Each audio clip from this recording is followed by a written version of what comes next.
such a big part. That was 8.5 years. Like, take high school and double it. It's weird. It's one of like, the years of your life too. I know. You miss it, but also at the same time you're excited to move on to other things. It's like getting out of a long-term relationship, right? Yeah, That you're okay. like, but one that was good, Yeah, but like yeah. you just knew fundamentally you had differences. You just had to go separate ways. Right. Big bad fall. But like there were so many times when you're like, man, I miss that, and I miss this, and I miss the routine, and I miss the people, and all these things. Then you're like, sometimes you're also like, okay, it's definitely time to move on. But you have that. If you've ever gotten out of a long-term relationship that ended on good terms, that's kind of how it feels. And also good for you.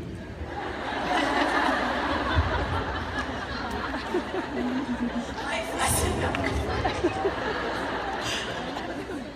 Okay, we got the next question. Hi, Joy and James. I'm Jessica, and I've actually met both of you before. I met Joy a year ago, and I met both of you at the mall in Long Island 10 years ago. Oh wow. Yeah, I have it's wonderful to see you both too. I actually have a gift for each of you at the autograph session. I like gifts. So my question is, in the history of television and relationships in general, how do you feel about the Nate relationship? Because, I mean, you can compare that with Ross and Rachel, and even some of the celebrity real-life couples.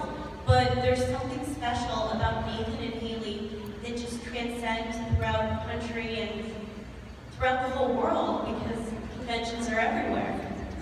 First of all, Ross and Rachel, that's high praise. I know, I was like, It's hollow ground right there. It's Hall of Fame. Thank you. epic. Epic. We're epic. I'm sorry, still on Ross and Rachel. So we're like, how do we feel about, is that sort of what it is? Why that resonated, that relationship?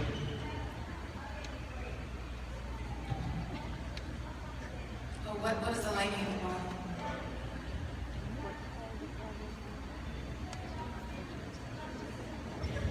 Yeah. So like, how did that happen, basically? I mean, I think it was a combination of. We're just both so sexy. Oh man. That's the simple answer. That's in a nutshell what I was going to get at. No, I think it was a combination of the way that they set it up. I mean, the way Mark set up that relationship was just genius, and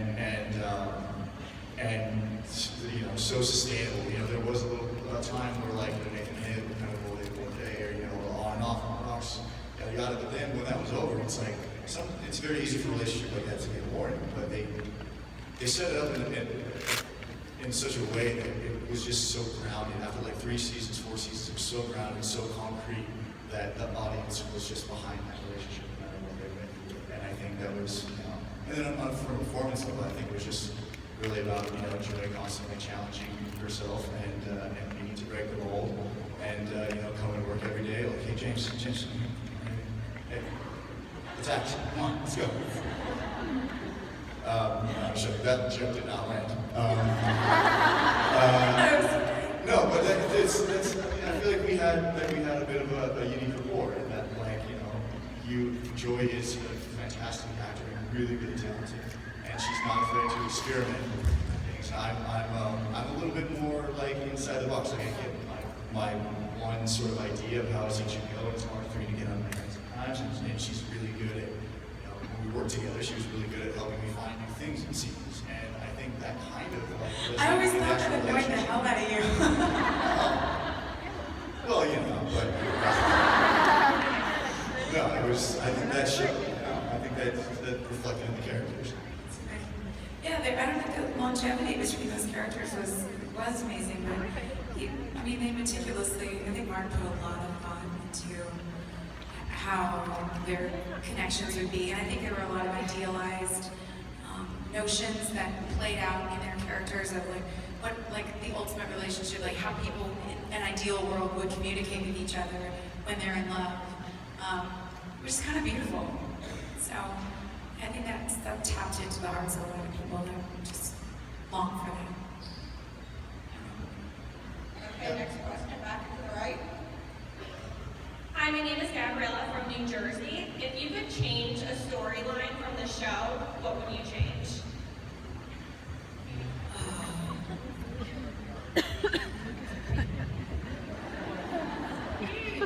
I was not on board with the dog eating the heart.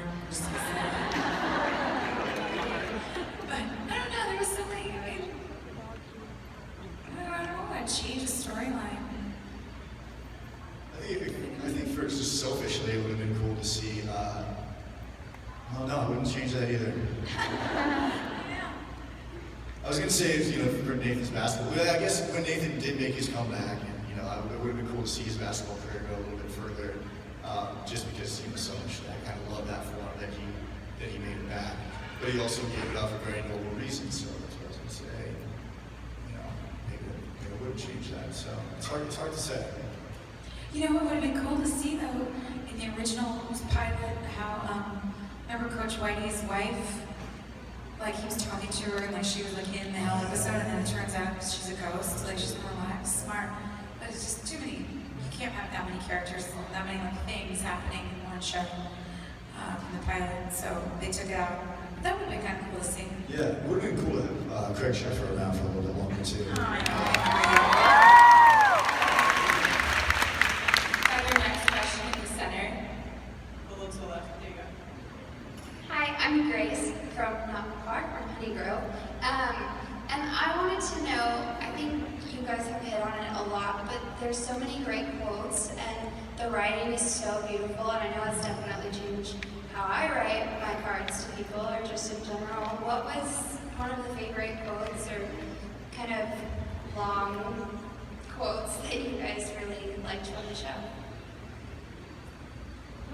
It's funny, I think you guys remember those so well because you're watching, you're sitting at home watching, and I know as an audience member, when I'm watching a show that I love and I hear a quote that inspires me, I'll write it down, or it sticks with me and I hold on to it.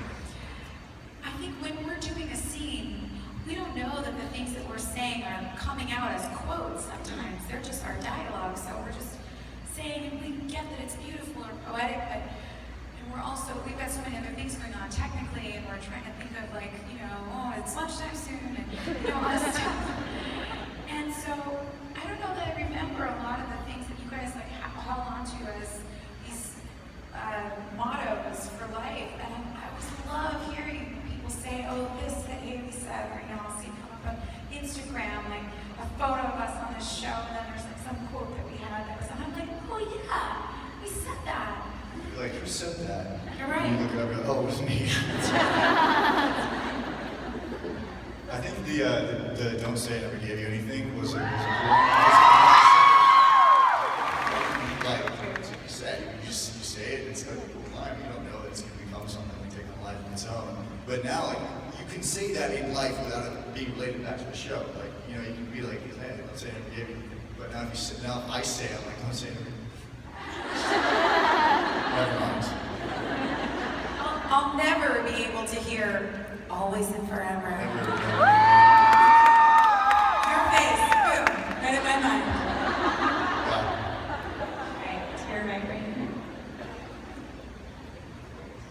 Hi, my name's Olivia. This is my friend Samantha. We've come from Australia today. Oh, Really excited. welcome.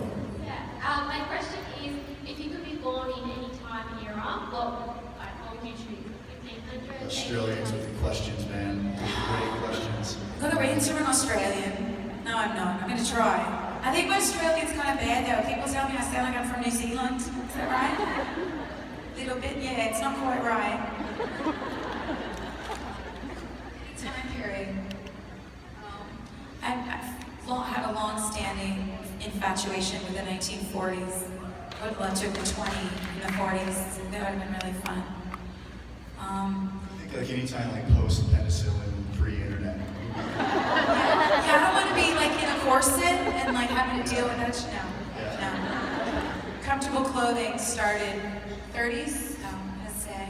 But then there's the Great Depression. And I'm kind of picky, with my whole depression. 50s or 60s or something like that. Yeah, that would have been fun, the birth of rock and roll, when Elvis was coming out, and all that. Yeah, I think between the 40s and the 60s would have been super rad. Yeah. Good question. Yeah. I'd like to say I'd have been a suffragette, but I don't have the Constitution. You've got your next question right here. Hola, I'm from Barcelona, Spain. Hey, what's up? Hi.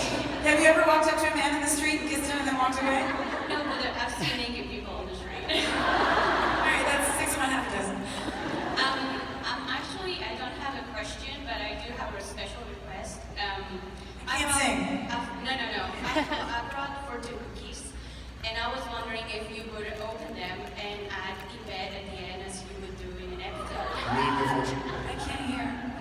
I was wondering if you would open them, and as you do in the episode, that you add Yvette at the end. If you would be up for it. Totally, that's hilarious. Watch might have nothing in it. Now, do you say Barcelona or Barcelona? Who's reading them? Are you going to read it?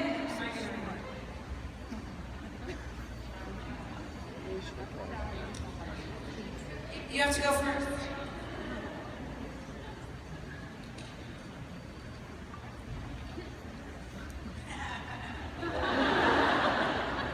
Okay, go. What's yours? Unexpected payment is coming your way, Yvette. See these Barcelonas? Dirty, man. All right. You will be rewarded for your hard work this past month in bed. So specific, this past month. Was it this it? Unbelievable. Yeah, I have since it's Next week, your luck color will be green in bed. It's St. Patrick's. Whoa. That's really funny.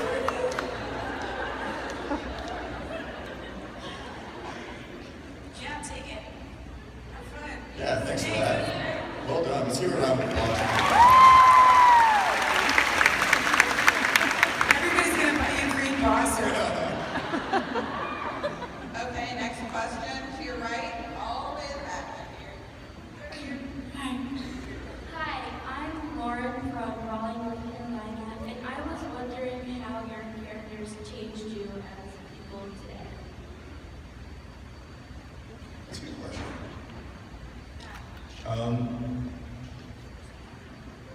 I think I learned a little bit about being a father, even though I don't have kids. And there's none on the horizon. But the experience of working with Jackson when he was so little, that changed me. I think a lot for the better, and gave me a better understanding of kids and just like how to be around them and how much light they can bring to your life. That was a real life-changing experience working with Jackson those years. I think I was much more stubborn and narrow-sighted when I was younger, and playing a character that had some similarities in that way, but was always written to be much more open-minded, open. She dealt with a lot of situations in ways that sometimes I would read the script and I'd go, oh, it's now. I would never. And then I would have to act it out anyway. And there's something about doing that that really did help me, while a lot of other things in my life were kind of helping me at the same time to grow out of that naivete and narrow-minded stubbornness. And I think, I don't know, they were constantly writing Haley to be ever the forgiver and, seeing the best in people. And am I babbling? Does that make sense? I can tell. They're listening. I'm so quiet. I'm like,